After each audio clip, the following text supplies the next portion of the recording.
So for those of you who've been following the route so far, you probably guessed that I've been stuck in Greece for 8 months because of COVID. I know, somebody had to do it. And,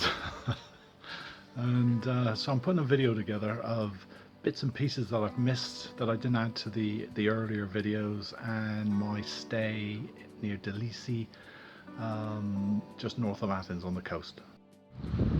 Warm welcome from getting to anywhere. This is the far eastern part, northern part of Norway.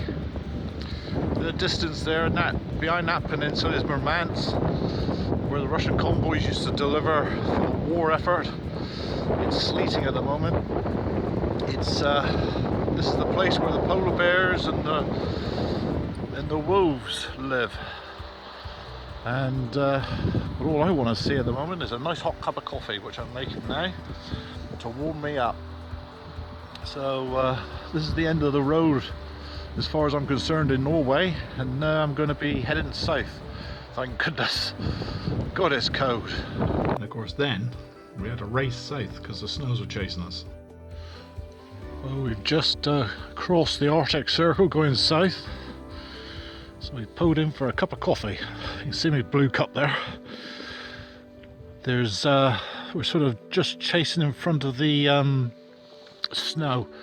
There's been warnings out on the TV, local TV, about slippery roads, but I haven't come across anything yet. Just past the snowplow heading north, going like the clappers. They're expecting something to fall. I think I'm just in front of it all the time. So I've got about another 100 miles to go. Sorry for the shaking camera, I'm shaking myself because I'm cold. And yeah, another 100 miles. I've got Airbnb, and then we head further south. Then there was Reindeer Gate. Well, I've just stopped for a coffee. Probably need a Valium. I've just hit a reindeer, a full stag. And he ran out in the road right in front of me. I didn't have a chance, and slammed the brakes on. The ABS stopped me skidding, and probably doing about 45 on it, hit the back end of him, and the bike just ploughed on through the Triumph. It just hit the front wheel, and the bike just carried on in a straight line. I felt it in the handlebars, and that was it, and I was really impressed. Well, I live in the bottom of Finland. It's a balmy +5 degrees today. And I say that with no joke, because it feels lovely and warm compared to what I've been used to. So the sun is out, and we got Max there, and the bike, and of course a nice cup of coffee, because you got to have a cup of coffee in the morning. Yeah, it's been good. There were some worries that it was going to be icy, but it's not turned out that way at all, and it's a really nice ride, so I'm not freezing for once, which is a plus sign. And then it was down to eastern Finland to my mate Kimo's place, and he's got a log cabin that's got a sauna on the side right next to the lake. Well, hello. Well, I've actually got to the log cabin, which is just up the top there, and we're getting the sauna going. If you see that yellow sign behind me, and there's another one on the tree, yellow around the tree there, just about there, that's Russia. And this lake behind me is cut in half, and that bit down there, or is it there, that's Russia down there. And these are the warning notices to tell you not to cross over any further. So Kimo's place is right on the edge of the right on the Russian border, basically. He's the first offence. And I'm at a birthday party for an 82-year-old Finn who fought in the Winter War and the war against the Nazis.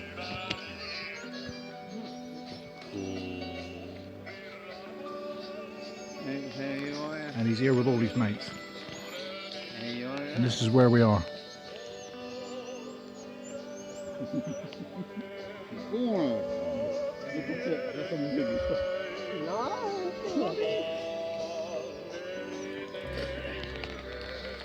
This is what it's about, isn't it?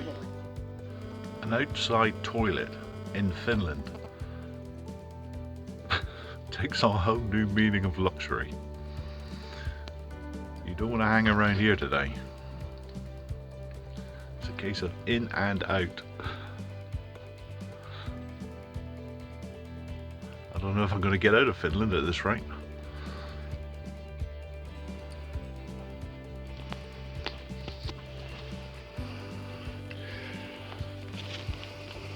This is living, isn't it, Max? This is living, mate? Yes, it is.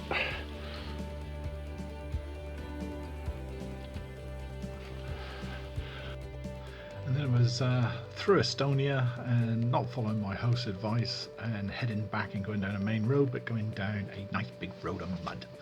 And this is the end result. This is what you get after 10 miles of off-road in southern Estonia. The tarmac just ended.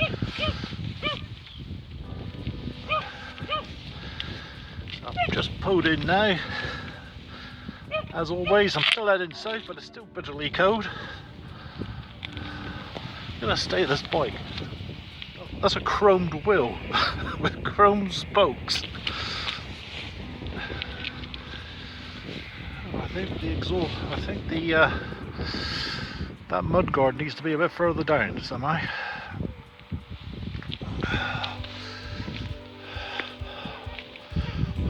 Boy, it's cold.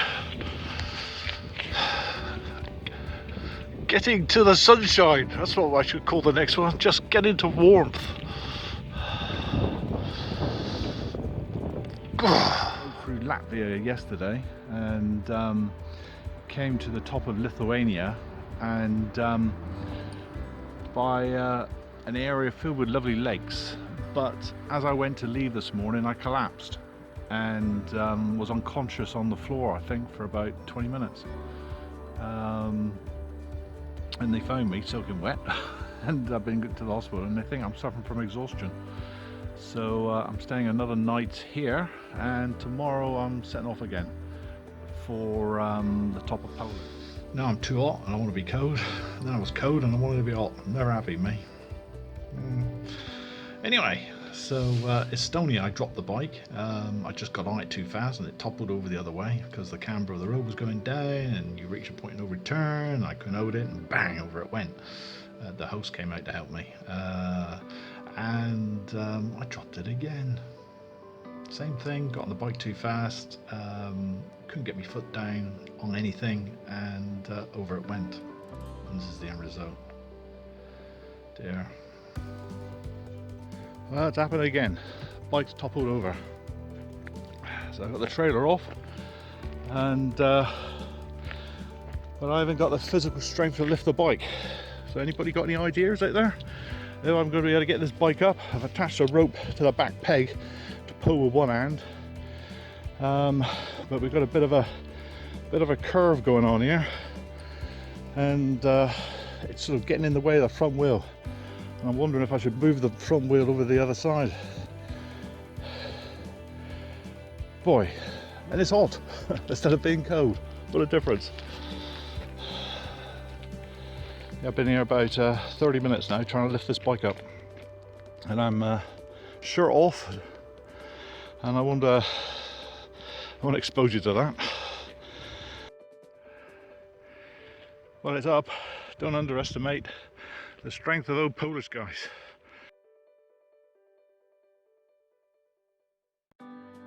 You're coming at me, and just that added bit got us up. Yeah, I gotta say, that Polish guy, he's in his 90s, this guy, and all he did, he just put his hand underneath mine like that and cupped it and just gave it a bit of a nudge. I'm filming this off my laptop. This is footage from today in the Ukraine.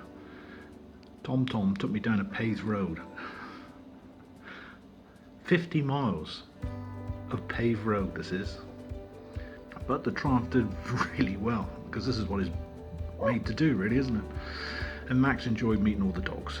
So there you go. But a real eye-opener into Ukrainian country life.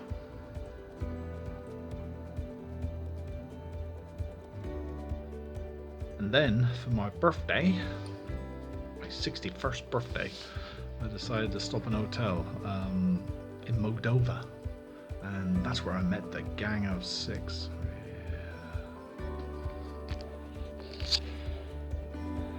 There's 1, 2, 3, 4, 6.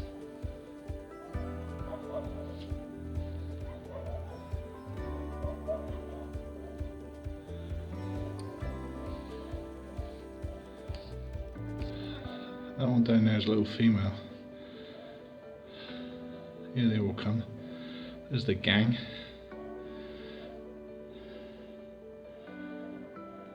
This is the ones who want a piece of Max, and Max wants a piece of them.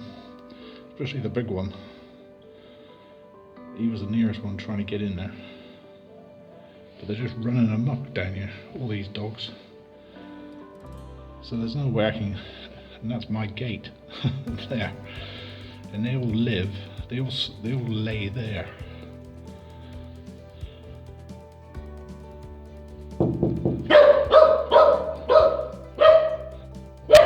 That's Max.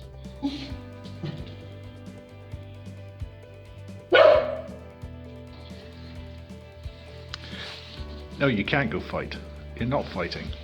There's a big one in the middle. This one. That one there. He's the bugger. He come within a foot of me, snarling. They're all just looking for trouble. Look at them, like a load of St. Thomas louts. So that's some of the footage that I forgot to put in. And now I've arrived at Yucky House. I know it's a good name, Yucky House. And, in Tbilisi, near Tbilisi in Greece, and this just documents my stay there during the COVID lockdown. And so here it comes. This is the back of the place. So I've got a veranda here. That's the front room, kitchen, air conditioning unit. Sorry about the pointing. That's a grapefruit tree with grapefruits on it. That I've got to use up. He said, pick what you want, they're only going to fall on the floor. There's a lemon tree over there. There's me trailer, grapevines, and the property. That's the sea just there, just in there it is. It's about 100 yards away. I mean, look at this, look. There's a bedroom. So I've got seating here. It's much bigger than I thought. There's the front gate with a garden. I don't know if you can see the sea there. Max has just been in swimming. All that is all snow. It was right across here. Although it doesn't look very big in the picture, but sitting here, they're huge. And there's another mountain there. There's snow. And snow all the way over there as well. That's the town that I go to get me shopping.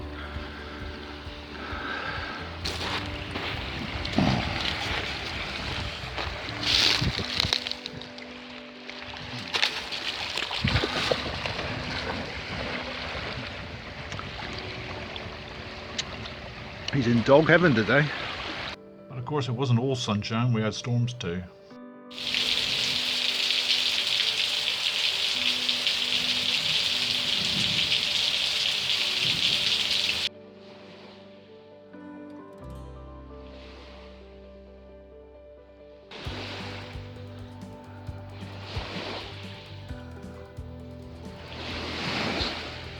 Max out there swimming.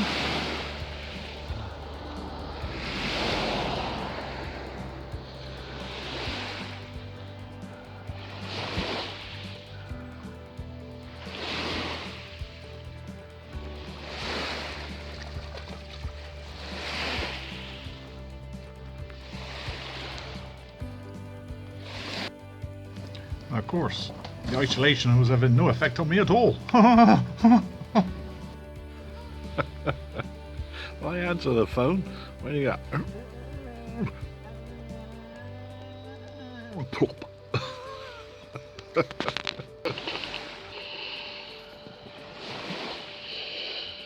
So some nice views of the sea. Max met a friend. He was scared to death, Max.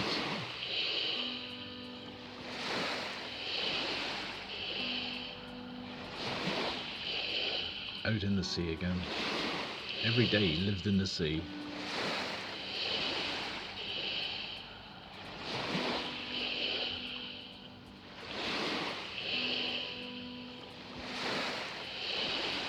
What a life.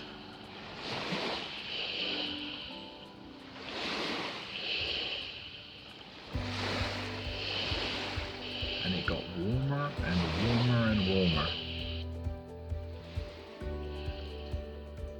And then calm. And then we met Andicap, pregnant wildcat. She was just a bag of bones. And I called her Andicap because she would fight Max without using violence, just by staring at him. He didn't know what to do. So this is Andicap's story. I gave the cat some pepperoni.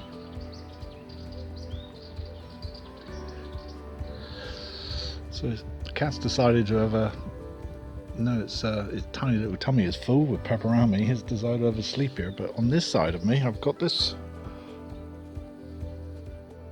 Who's watching the cat? Yeah, I know. Yeah. Yes. And he's not too happy about it, but the cat's already hissed at him. So, yeah, and the cat's not moving. But I can, because she's white, I can see the fleas on her.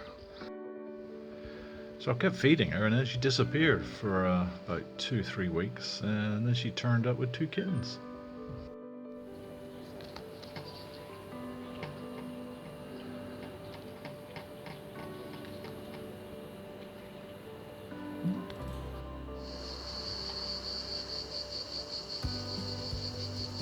Of course, Max was watching him. Andicap doing, don't even try it, stare. Max finally got his food tray back, but even little cat wanted some. And the weather turned nice, and the umbrellas came out on the beach, made of straw, or reeds probably. And I got into balancing rocks. Max slept, and all was sublime in the world while COVID raged. Max even found something living in a tree in our garden, in the fig tree. More writing. I don't know if you can see them there. There's loads of jellyfish in, and the Greeks have been getting sticks and flicking them out onto the beach to get rid of them. There's one washed up there, look.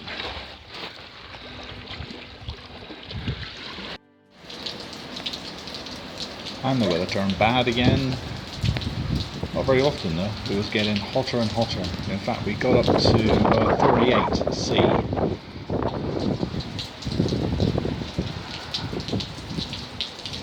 But I had a big veranda so I could write outside while it was raining.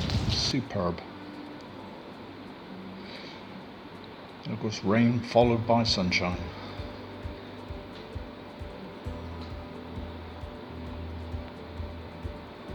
I must say, lockdown in Greece was just so quiet.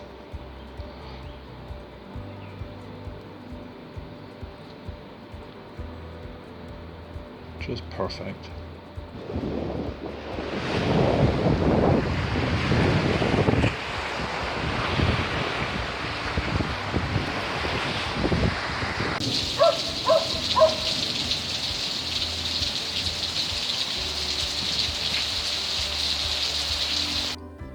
This is the debris after the storm.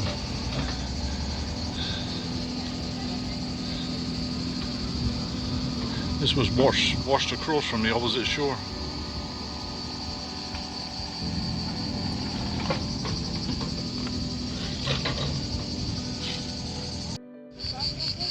So the debris left. There's even a mattress in there.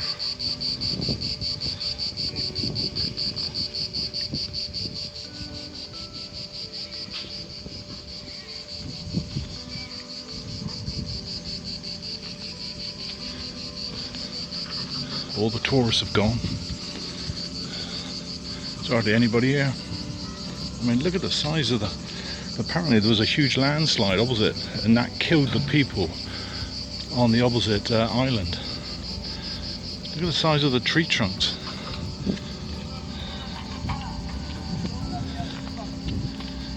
storm washed all this onto our shore.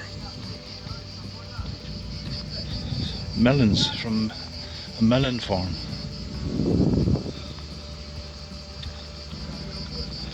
Huge cleanup now. I don't know if you can see it, but just there, that white cylinder, that's a gas cylinder that's been washed up here. Ripped out of its concrete moorings on land somewhere. How terrible. Absolutely terrible. Of course, if they haven't had enough problems down here without them to put up with this. COVID devastating the tourist industry. And then we've got tourists here who can't come to the beach. All on this shoreline, I would imagine it's like this. Spread out. There's huge pieces of wood. There's a tree there, just floating.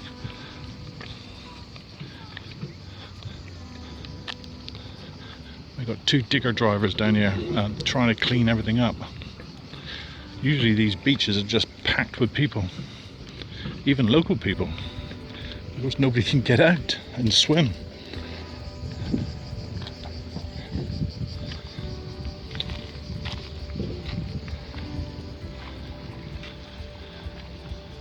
I mean, it's nearly 20 feet of debris.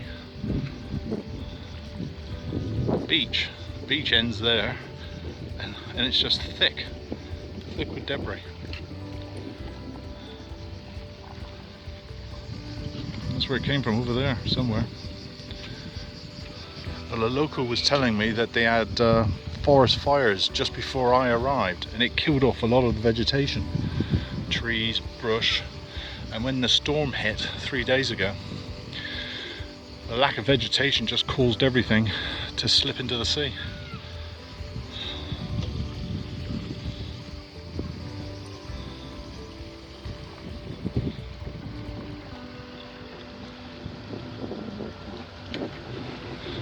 Another disaster.